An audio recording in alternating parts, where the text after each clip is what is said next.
Hello everyone, कैसे हैं आप सब। एक बार पुनः से कोचिंग क्लासेस पर स्वागत है। उम्मीद करता हूं आप सब अच्छे होंगे, मस्त होंगे, बेहतर होंगे और आप सभी की पढ़ाई बेहतर चल रही होगी। प्यारे बच्चों, आज फिर से हम 2 अंक वाले क्वेश्चन का रिवीजन करेंगे। आप लोगों से गुजारिश है कि चैनल पे पहली बार आए हैं तो चैनल को सब्सक्राइब कर लेना, और इसके पहले भी हमने वीडियोज प्रोवाइड किए हैं तो जरूर आप देखिए और तैयारी करिए।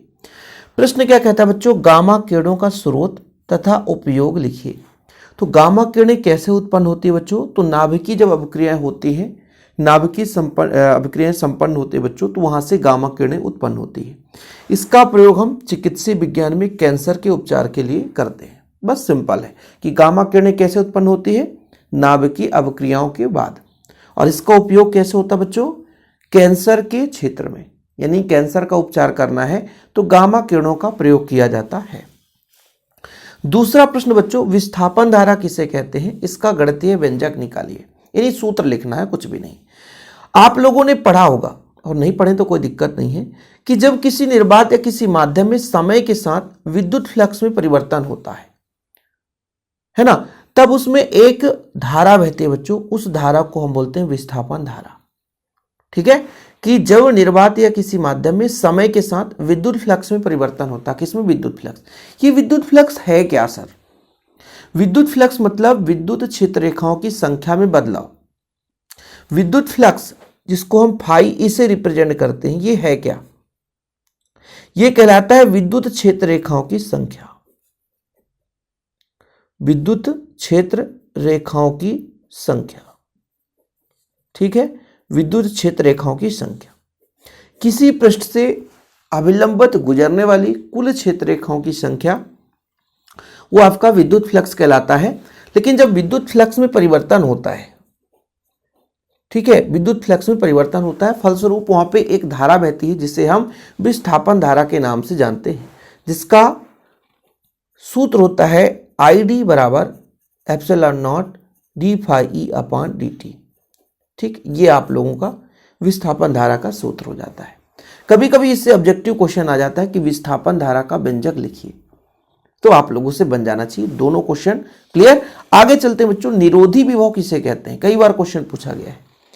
एनोड का वह ऋणात्मक विभव जिस पर प्रकाश विद्युत धारा का मान शून्य हो जाता है, निरोधी विभव कहलाता है। एनोड का वह ऋणात्मक विभव जिस पर प्रकाश विद्युत धारा का मान क्या हो जाता है बच्चों, लगभग शून्य हो जाता है, वो आपका निरोधी विभव कहलाता है। ठीक है, याद रखिएगा, एनोड का वह ऋणात्मक विभव जिस पर प्रकाश विद्युत धारा का मान शून्य हो जाता है, निरोधी विभव कहलाता है। प्रकाश विद्युत प्रभाव के नियम को लिखिए बच्चों। आप लोगों के सिलेबस में इंपॉर्टेंट क्वेश्चन है प्रकाश विद्युत प्रभाव। प्रकाश विद्युत प्रभाव क्या कहलाता है, जब किसी धातु की सतह पर प्रकाश किरण आपतित होती है बच्चों, ये धातु है, उचित आवृत्ति की प्रकाश किरण आपतित होती है, तो यहां से इलेक्ट्रॉन निकल करके बाहर चला जाता है। यानी किसी धातु की सतह पर प्रकाश किरण आपतित होती है तो धातु की सतह से इलेक्ट्रॉन उत्सर्जित होने लगते हैं। यह प्रक्रिया प्यारे बच्चों क्या कहलाता है, तो कहलाता है प्रकाश विद्युत प्रभाव, यानी प्रकाश उत्सर्जन, है ना भाई। प्रकाश विद्युत प्रभाव क्या है, प्रकाश के कारण विद्युत का प्रवाह है, मतलब इलेक्ट्रॉन का उत्सर्जन। ये परिघटना प्रकाश विद्युत प्रभाव कहलाता है। यानी धातु की सतह पर प्रकाश आया है ना, जिसके कारण इलेक्ट्रॉन उत्सर्जित होने लग गई घटना, ये प्रकाश विद्युत प्रभाव कहलाता है। इसके नियम क्या है बच्चों, कि प्रत्येक धातु के लिए एक निश्चित आवृत्ति होती है। आवृत्ति का मतलब इस धातु में बच्चों इलेक्ट्रॉन निकालना है, तो जो आपतित प्रकाश किरण है कि यह किसकी निश्चित आवृत्ति होनी चाहिए, मतलब धातु से इलेक्ट्रॉन निकलने के लिए उसको एक उचित आवृत्ति की प्रकाश किरणें चाहिए। उससे कम आवृत्ति की यदि प्रकाश किरणें आपतित हो रही है तो धातु की सतह से इलेक्ट्रॉन उत्सर्जित नहीं होगा। उस आवृत्ति को बोलते हैं प्यारे बच्चों, क्या जानते हो, उस आवृत्ति को बोलते हैं देहली आवृत्ति। क्या बोलते हैं बच्चों, देहली आवृत्ति। क्या बोलते हैं, देहली आवृत्ति। ठीक है, यानी धातु की सतह पर प्रकाश किरणें आपतित होती है तो उसकी एक निश्चित आवृत्ति होनी चाहिए, जिससे कम आवृत्ति पर वो इलेक्ट्रॉन उत्सर्जित नहीं हो सकता। ठीक है बच्चों। दूसरा, इलेक्ट्रॉनों की संख्या जो उत्सर्जित इलेक्ट्रॉन की संख्या आपतित विकिरण की तीव्रता के अनुक्रमानुपाती होता है। मतलब बच्चों यहाँ पे जो इलेक्ट्रॉन है, नंबर ऑफ इलेक्ट्रॉन निकल रहे हैं, वो आवृत्ति पर निर्भर नहीं करती बल्कि तीव्रता पर निर्भर करती है। कितनी तीव्रता के साथ इलेक्ट्रॉन, है ना, कितनी तीव्रता के साथ प्रकाश किरणें आपतित हो रही है, उतनी ज्यादा इलेक्ट्रॉन निकलेंगे बच्चों। उत्सर्जित इलेक्ट्रॉन की गतिज ऊर्जा आवृत्ति पर निर्भर करती है। ठीक है, यानी इसकी गतिज ऊर्जा मतलब 1/2 mv², ये आवृत्ति के समानुपाती होता है। ठीक है बच्चों, तो प्रकाश विद्युत प्रभाव की आप लोगों को 3 नियम यहाँ पे याद कर लेना है। पहला तो प्रत्येक धातु की एक निश्चित आवृत्ति होती है, जिससे कम आवृत्ति की प्रकाश किरणें आपतित होने से इलेक्ट्रॉन उत्सर्जित नहीं होता बच्चों। ये परिघटना ये आवृत्ति आपकी देहली आवृत्ति कहलाती है। अब देखो भाई 12:14 हो चुके हैं और बच्चे कॉल कर रहे हैं, फिर बोलते हैं सर आप हमें ब्लॉक कर दिए, आधी रात वीडियो रोक कर बात करना पड़ता है। ठीक है, तो पहला आप लोगों को क्लियर हुआ कि किसी भी धातु की एक निश्चित आवृत्ति होती है, जिस आवृत्ति के कम आवृत्ति का प्रकाश किरणें आपतित होगा, उत्सर्जित नहीं होगा इलेक्ट्रॉन, वो देहली आवृत्ति कहलाएगा। यदि हम नंबर ऑफ इलेक्ट्रॉन की बात करेंगे तो ये तीव्रता पर निर्भर करता है। गतिज ऊर्जा की बात करें तो आवृत्ति पर निर्भर करता है। तो ये अपना क्वेश्चन हुआ कंप्लीट, प्रकाश विद्युत जो अपना प्रभाव बच्चों। अगला जो प्रश्न आपके लिए बच्चों, विशिष्ट प्रतिरोध और प्रतिरोध में अंतर, इसको हमने कराया है अंतर में। आप लोगों ने यदि पढ़ा होगा तो हमने अंतर कराया था बच्चों, विशिष्ट प्रतिरोध क्या है और प्रतिरोध क्या है। चलो शुरू करते हैं, थोड़ा सा हम 2 मिनट का काम है, कंप्लीट ही कर लेते हैं बच्चों। जैसे अपन किसी परिपथ में बात करते हैं तो धारा प्रवाहित करते हैं, तो धारा में चालक तार के द्वारा जो अवरोध डाला जाता है, किसी परिपथ में चालक तार के द्वारा जो अवरोध डाला जाएगा वो उसका प्रतिरोध कहलाएगा। ठीक, कोई दिक्कत? अब ये जो प्रतिरोध है बच्चों, ये निर्भर करता है, प्रतिरोध जो निर्भर करता है लंबाई पर और प्रतिरोध जो निर्भर करता है उसके क्षेत्रफल पर। दोनों को मिलाकर लिखो तो L/A, R बराबर ρL/A। अब बच्चों यहां से रो बराबर निकाल दो RA/L। अब यहां पर देखना कि यदि मान लीजिए एकांक लंबाई कर दिया जाए और एकांक अनुप्रस्थ काट के क्षेत्रफल में जो प्रतिरोध होगा बच्चों, वही उसका विशिष्ट प्रतिरोध कहलाएगा। समझ में आई बात कुछ? कि एकांक अनुप्रस्थ काट वाले चालक तार और एकांक लंबाई, एकांक अनुप्रस्थ काट हुआ, एकांक अनुप्रस्थ काट के क्षेत्रफल हुआ, एकांक लंबाई के चालक तार का जो प्रतिरोध है वही विशिष्ट प्रतिरोध कहलाता है। लेकिन जब हम प्रतिरोध की बात करते हैं बच्चों, तो किसी चालक तार के द्वारा जो अवरोध डाला जाता है वो उसका प्रतिरोध कहलाता है। बिल्कुल सही है सर। कोई चालक तार है, धारा के मार्ग में जो अवरोध उत्पन्न करेगा वो उसका प्रतिरोध होगा बच्चों। और किसी पदार्थ के एकांक अनुप्रस्थ काट के क्षेत्रफल में एकांक लंबाई में, या हम बात करते हैं कि कोई भी आपका चालक तार है, उसके एकांक अनुप्रस्थ काट के क्षेत्रफल और एकांक लंबाई की चालक तार का जो प्रतिरोध होगा बच्चों, वही उसका विशिष्ट प्रतिरोध होगा। यहाँ पर आप लोगों को मैंने मेंशन किया कि रो ही आर है, आर ही रो है, लेकिन कब? जब चालक तार की लंबाई इकाई हो और अनुप्रस्थ काट का क्षेत्रफल इकाई हो। तो एकांक अनुप्रस्थ काट हुआ, एकांक लंबाई के चालक तार का जो बच्चों प्रतिरोध है वही उसका विशिष्ट प्रतिरोध कहलाता है। मात्रक देख लो, प्रतिरोध का मात्रक ओम होता है। रो बराबर हुआ RA/L। आर का जो आपका बच्चों इकाई है, आर का है ओम। क्षेत्रफल का बच्चों मीटर स्क्वायर और लंबाई का मीटर। 1 मीटर से मीटर कट गया बच्चों, अपना आंसर आ गया ओम मीटर। क्या आ गया प्यारे बच्चों? ओम मीटर। क्या आ गया बबुआ? ओम मीटर आ गया सर, ओम मीटर। रो बराबर अपना इकाई आ गया ओम मीटर। ठीक है, चीजें क्लियर है, मजा आ गया है ना। फिर बाकी अनुप्रस्थ काट की लंबाई पर निर्भर करता है, क्षेत्रफल पर निर्भर करता है, मैंने बता दिया।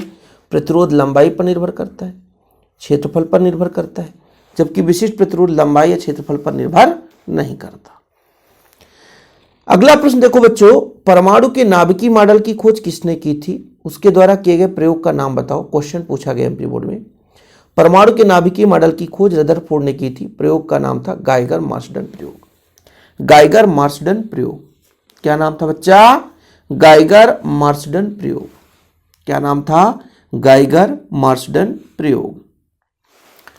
इसके बाद पूर्ण आंतरिक परिवर्तन की शर्त लिखिए, कोई दो अनुप्रयोग। पूर्ण आंतरिक परिवर्तन क्या होता है, पहले आप लोगों को समझा देता हूं। यदि क्वेश्चन आ गया पूर्ण आंतरिक परिवर्तन, तो जानते हो क्या बोलते हैं बच्चा? सर आपने हमें अधूरा समझाया था, इसलिए हमको समझ में नहीं आया। बाकी तो एक चीज और आपको बताना चाहिए कि सर नोट्स कहाँ मिलते हैं? इस समय सुना था ऑफर चल रहा है। हाँ बाबूजी, ऑफर चल रहा है। कैसे ऑफर चल रहा है? ऑफर चल रहा है बच्चों, नोट्स 100 रुपये मिलता है। आप लोगों के लिए स्पेशल नोट्स तैयार किया गया है। वो नोट्स आपको कहाँ मिलेगा? तो ये मेरा पर्सनल नंबर है, जिससे आप लोग सेव कर लेना। नोट्स लेने के लिए बात कर लेना 9685299149 पर। ये फिजिक्स के लिए स्पेशल ऑफर है, आप लोगों को लेना चाहिए, स्पेशल तैयारी करना चाहिए। ठीक है, तो क्या क्या मिलेगा? All chapter notes, all chapter objective, important question, 10 practice set, important short notes, objective वगैरह सब कुछ मिल जाएगा मात्र 100 रुपए में। तो अभी आप लोग व्हाट्सअप करें, जानकारी लें और नोट्स जरूर लें बच्चों। अब बात करते हैं पूर्ण आंतरिक परावर्तन की। पूर्ण आंतरिक परावर्तन के लिए हमें अपवर्तन समझना होगा कि जब प्रकाश किरण एक माध्यम से, वो भी बच्चों सघन से, विरल में जाती है तो अपने मार्ग से विचलित हो जाती है। ये बच्चों आपतन कोण था और ये आपका वर्तन कोण था। जब अपने माध्यम से, एक माध्यम से दूसरे माध्यम में जाती है तो अपने मार्ग से विचलित हो जाती है। ये परिघटना प्रकाश का अपवर्तन कहलाता है। जैसे जैसे आई के मान को बढ़ाया जाता है बच्चों, तो आर का मान भी बढ़ता जाता है। एक ऐसी स्थिति आती है कि आई का मान इतना हो जाता है कि अपवर्तन कोण लगभग 90 डिग्री हो जाता है। ठीक, इस स्थिति को, इसका हम क्रांतिक कोण कहते हैं। यानी आपतन कोण का वह मान जिस पर अपवर्तन कोण का मान 90 डिग्री हो जाता है ना, वो आपका क्रिटिकल एंगल कहलाता है, यानी क्रांतिक कोण कहलाता है। भाई हमने कहा सघन से विरल में जाता है तो अविलंब से दूर हटता है। बिल्कुल सही है सर। ये सघन था प्यारे बच्चों, आपतन कोण अपना आई था, अपवर्तन कोण आर था, लेकिन जैसे जैसे हम इसके आई का मान बढ़ाते जाएंगे तो ये अपवर्तन कोण भी बढ़ता जाएगा। एक ऐसी स्थिति आएगी कि जिस कोण पर, जिस आपतन कोण पर अपवर्तन कोण का मान 90 डिग्री हो जाएगा, वो बच्चों उसका क्रांतिक कोण कहलाएगा। और जैसे ही आपतन कोण का मान क्रांतिक कोण से बढ़ाया जाए तो प्रकाश किरण अब दूसरे माध्यम में न जाकर उसी माध्यम में वापस लौट आती है। ये परिघटना प्रकाश विद्युत प्रकाश का पूर्ण आंतरिक परावर्तन कहलाता है। ठीक है बच्चों, तो प्रकाश कहां से कहां जानी चाहिए? सघन से विरल में जानी चाहिए। यही आप लोग देखोगे कि प्रकाश सघन से विरल में जाना चाहिए, है ना। और आपतन कोण का मान, ये बच्चों आपने क्या देखा कि आपतन कोण का मान क्रांतिक कोण से अधिक होना चाहिए। दो चीज तो हमने बताया कि प्रकाश सघन माध्यम से विरल माध्यम में जाती है तो अविलंब से दूर हटती है, तो मूलभूत सिद्धांत हो गया। लेकिन जैसे जैसे आई का मान बढ़ाते जाएंगे बच्चों, आर का मान भी बढ़ता जाएगा। बिल्कुल सही है सर। एक ऐसी स्थिति आएगी कि आर का मान 90 डिग्री हो जाएगा, तो उस स्थिति को हम क्रांतिक कोण कहते हैं। और क्रांतिक कोण से जैसे ही आपतन कोण का मान बढ़ाया तो प्रकाश किरण पुनः उसी मार्ग पर वापस आ जाती है। यह परिघटना पूर्ण आंतरिक परावर्तन कहला जाता है। क्या कहलाता बच्चों? पूर्ण आंतरिक परावर्तन कहला जाता है। क्लियर? चलिए, तो दो शर्तें आपको हमने बता दिया कि पहला प्रकाश किरण सघन से विरल में जाए, दूसरा आपतन कोण का मान क्रांतिक कोण से अधिक होना चाहिए। अगला जो प्रश्न बच्चों, एक्स किरण किसे कहते हैं? एक्स किरण उन विद्युत चुंबकीय तरंग कहते हैं जिनकी तरंगदैर्घ्य कोटि 100 एंगस्ट्रॉन से 10⁻³ एंगस्ट्रॉन होता है बच्चों। इसका कभी कभी तरंगदैर्घ्य का कोटि भी आ जाता है ना, 100 एंगस्ट्रॉन से 10⁻³ एंगस्ट्रॉन। इसका उपयोग कई बार ऑब्जेक्टिव में पूछा जाता है। कैंसर के क्षेत्र में एक्स किरणों का प्रयोग करते हैं। क्रिस्टलीय संरचना पता लगाने के लिए किसका प्रयोग करते हैं? तो एक्स किरण का प्रयोग। ट्यूमर आदि के इलाज में, कैंसर ट्यूमर आदि के इलाज में एक्स किरणों का प्रयोग करते हैं। इंजीनियरिंग क्षेत्रों में धात्विक पदार्थों में दरार, दोष आदि का पता लगाना बच्चों, तो एक्स किरण का प्रयोग करते हैं। तो ये आप लोगों को क्वेश्चन तैयार कर लेना है। आगे चलते हैं। तापानिक उत्सर्जन बहुत सिंपल है। तापानिक उत्सर्जन होता क्या कि हमारे पास एक धातु है। क्या है सर? धातु है। धातु को हम क्या देते हैं बच्चों? धातु को हम ऊष्मा देंगे। ठीक। धातु को जब हम ऊष्मा देंगे यानी गर्म करेंगे तो यहां से इलेक्ट्रॉन उत्सर्जित होने लगेगा। ये परिघटना बच्चों आपका क्या है, तापानिक उत्सर्जन। यानी किसी धातु को गर्म करने से धातु की सतह से इलेक्ट्रॉन उत्सर्जित होने की परिघटना को हम क्या बोलते हैं बच्चों, तापानिक उत्सर्जन कहते हैं। यानी गर्म करने से, ताप देने से उत्सर्जित होने लग जाए। अगला प्रश्न बढ़िया महत्वपूर्ण है। विद्युत चुंबकीय वर्णक्रम में तरंगों की उनके बढ़ते तरंगदैर्ध्य के आधार पर, यानी सबसे कम तरंगदैर्ध्य बच्चों गामा किरण की होती है, सबसे ज्यादा तरंगदैर्ध्य रेडियो तरंग की होती है। तरंगदैर्ध्य की बात करते हैं, बढ़ते क्रम में बोला गया है ना, बढ़ते क्रम में। अब बच्चों यदि तरंगदैर्ध्य सबसे ज्यादा रेडियो तरंग की है तो आवृत्ति सबसे कम होगी और गामा किरणों की आवृत्ति ज्यादा होगी। एक दूसरे के अपोजिट होते हैं बच्चों। गामा किरण, एक्स किरण, पराबैंगनी, दृश्य प्रकाश, अवरक्त तरंग, सूक्ष्म तरंग और रेडियो तरंग, ये आपके तरंगदैर्ध्य के बढ़ते क्रम में है बच्चों, तरंगदैर्ध्य के बढ़ते क्रम में है। लेकिन वहीं पे यदि इसका उल्टा क्रम हो जाए कि सबसे ज्यादा आवृत्ति किसकी होती है, तो आप बताओगे गामा किरणों की सबसे ज्यादा आवृत्ति होती है और सबसे कम आवृत्ति रेडियो तरंग की होती है। कई बार क्वेश्चन पूछा गया है, ऑब्जेक्टिव में पूछ देता है। गामा किरण, एक्स किरण, पराबैंगनी, दृश्य प्रकाश तरंग, भी बच्चों अवरक्त तरंगे, सूक्ष्म तरंगे, रेडियो तरंग। ठीक। इसके बाद बच्चों किरचॉफ के बोल्टता नियम को लिखना है, किरचॉफ के बोल्टता नियम को समझाना है।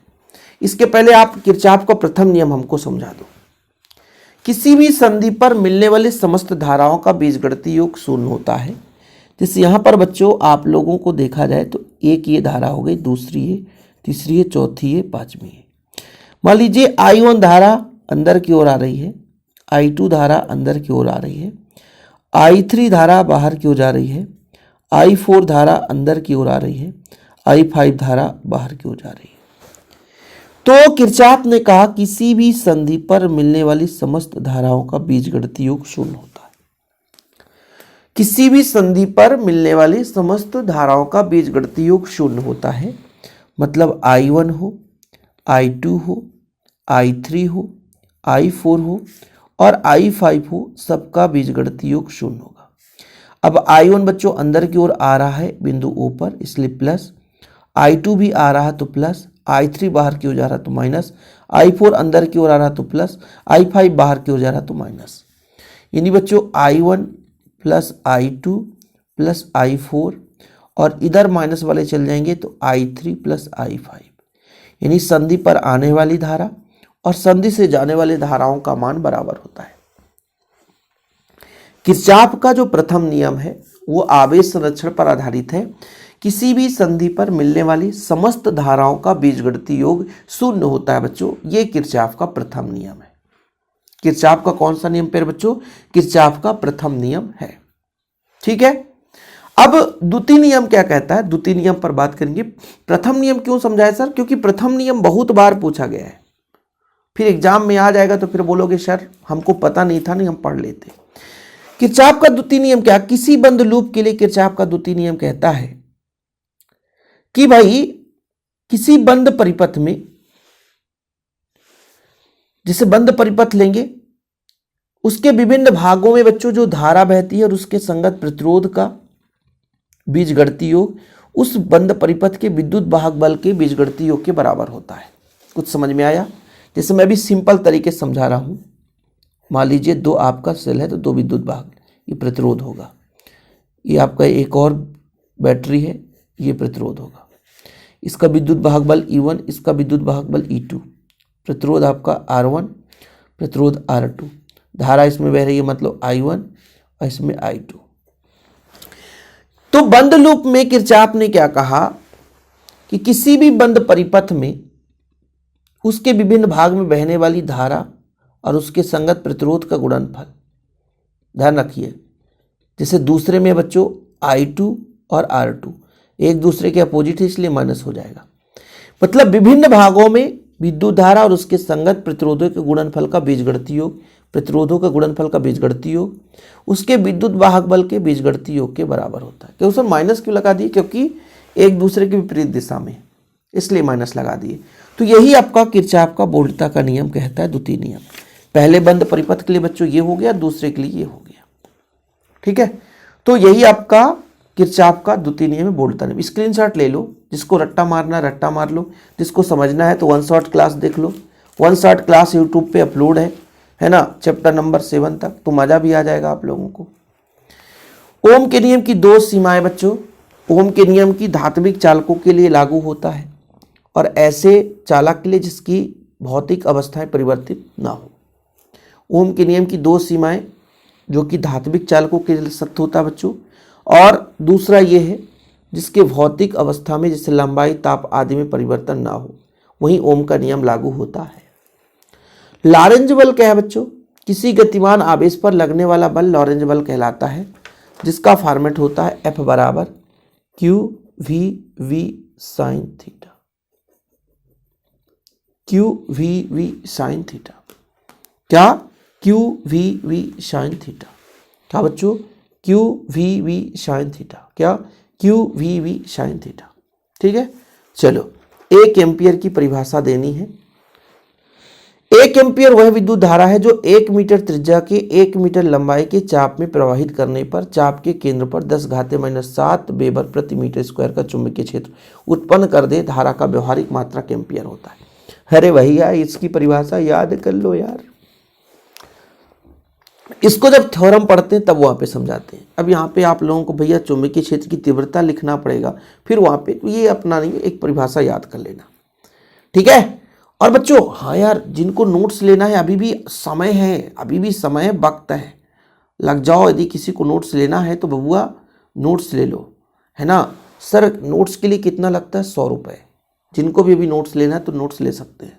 ठीक है बच्चों, चलिए अभी के लिए इतना ही। जय हिंद, वंदे मातरम।